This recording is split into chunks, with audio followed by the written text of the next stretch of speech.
కాళిదాసు నేనై కవిత రాసుకోనా, కాలిగోటి అంచులపైన హృదయం ఉంచనా. భామదాసు నేనై ప్రేమ కోసుకోనా, బంతి పూల హారాలేసి ఆరాధించనా.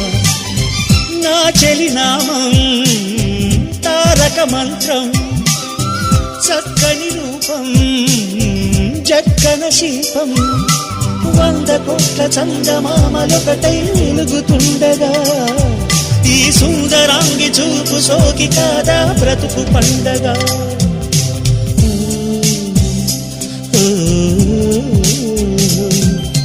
కలలోనైన కలగనలేదే నువ్వు వస్తావని, మెలకువలోనైనా అనుకోలేదే నువ్వు వస్తావని. ఆ దేవుడు కరుణించి